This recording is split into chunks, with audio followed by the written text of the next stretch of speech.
Okay, Mr. LaFond, we keep the horror going, right? Because it's all horror.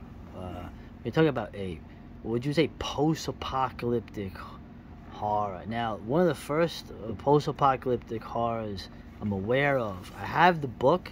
I haven't read it yet. It's one of those long romantic era books. It's The Last Man by Mary Shelley, okay, which is about a plague that wipes the world out in the 1970s. Of course, the woman's writing it from the early 19th century, so it's not quite our, what actually turned out. But I have not read that yet. I mean to do that. I should have done it in the last couple of years for a certain reason, right? But in terms of the apocalyptic horror, obviously I Am Legend is probably the granddaddy of them, although one of the most disturbing apocalyptic, I would say, horror stories, it maybe is not a horror story, but I think it's a horror story, is The Scarlet Plague, written in 1912 by Jack London, who also wrote The Iron Heel, which is a very disturbing, dystopian, prescient story. But I guess we'll go from there. I know you've read The Scarlet Plague, and then going into I Am Legend and all the film versions and the whole idea of post-apocalyptic horror. Well, the way The Scarlet Plague starts out, the last guy that survived the plague a long time after is walking along with his what's apparently his grandson, and he has memories of evacuating, I think, Oakland at the time during this plague, and he's walking along through a world that's become primeval again because all the artifice of civilization has fallen away, and he's going back into a Stone Age setting, the type of horror we talked about with the forest, while he's got this little kid by his side who's lost almost all of the vestiges of civilization. And what London did with the dialogue in that was really ingenious, how he just showed the different dialogue between the grandfather that was alive during the plague and his grandson, this kind of linguistic devolution, and at the same time showing that the horror of the transmogrification, okay, that really changed humanity, ushers back in the original horror that men had to worry about when they were just a smart critter without real fangs and claws and big muscles that had to make his own tools. Right. Okay.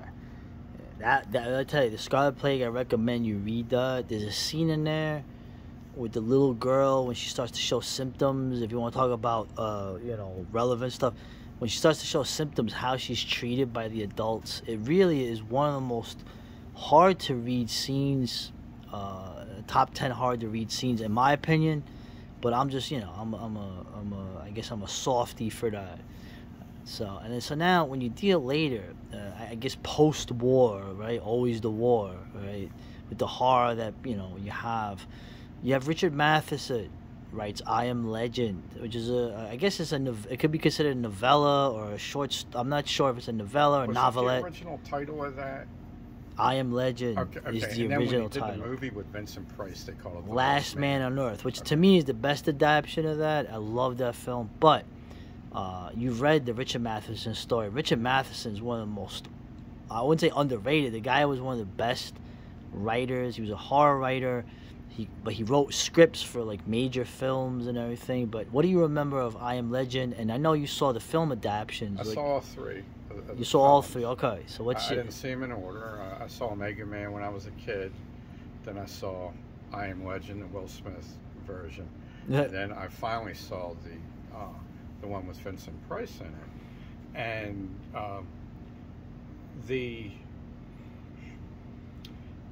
Matheson was really a genius writer. I loved the little horror story he did about the little Aboriginal doll. I Am Killed. Trilogy of Terror. Yeah. The Zuni fetish doll. Right, and he, the spirit of the doll ends up possessing its victim, Karen Black. Yeah, the woman in the movie. And that is this horrific transmogrification that comes at the very end to really make it a big punch for a short story. With a longer form story, Matheson takes that same thing of this horrific transmogrification, and he has most of humanity essentially become vampires that are skulking around at night, and Vincent Price is the last man on Earth, and he's just going out there and he's slaughtering and he's burning vampires, and they send some, like, what, Adrienne Barbeau looking chick to seduce him or something like that. But you know, the idea is unchanged from the Vincent Price depiction in, I guess, the late 50s to the early 70s Omega Man with Charlton Heston, when he was taking, like, any action role. He wasn't getting, like, the big historical epics anymore because that was kind of done. Yeah. Where the Omega Man, he's the last man. He's out there battling all of these vampire zombies, and he's the monster to them. Right. And how the way they twisted with the Will Smith version, a lot of things of that version were really cool, like when they did, like, the high-speed vampire dog zombies and stuff like that. But the fact that the original story and the first two movies show that this man's a legend because he's the last man, and the vampires win, and they basically enshrine him as, like, their devil god. Right. But after seducing him, after attempting to send one of their females to seduce him, but in the final version of the movie, I guess to make it palatable for, you know, normie chicks, the character heroically commits suicide so that he can get a cure to some compound somewhere that's going to, like, reverse this disease. Oh, I haven't seen that. It's incredibly lame. It's a very well done and very cool movie, and then at the end it just becomes incredibly lame in that way, and ends like every other hope-filled, post-Turkmenistan, American movie, and it really shows you where that movie takes you to the actual new horror. This idea, even in, like, these horror movies in their third generation, that you have to have a solution and you have to have a happy ending, whether there is a solution or a happy ending or not. And they will do, the director of the movie will do anything to the characters necessary to make sure that the happy ending face is put on there. So I thought it was, maybe the way that last version of the movie was done was prescient for, what has come since then, that people who are not on the bandwagon of the various cures, are now the disease.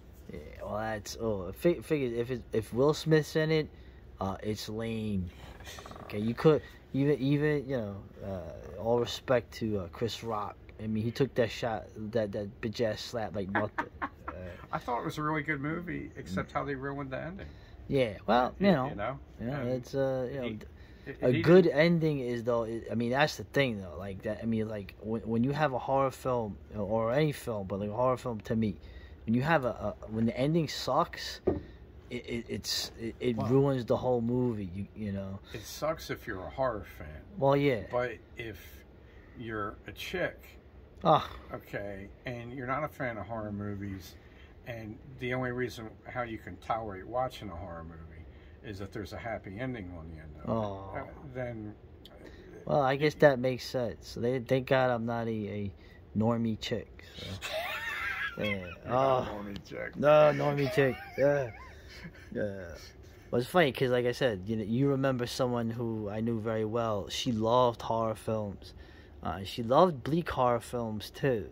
So you know who I'm talking about. Because they're the scariest. Oh yeah.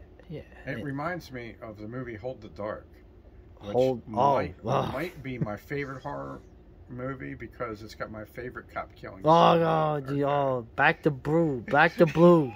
Well, As they back to bro, not the to blue, blue. the black, the blue. All right, these colors don't run into. I did that joke already. Anyway, okay.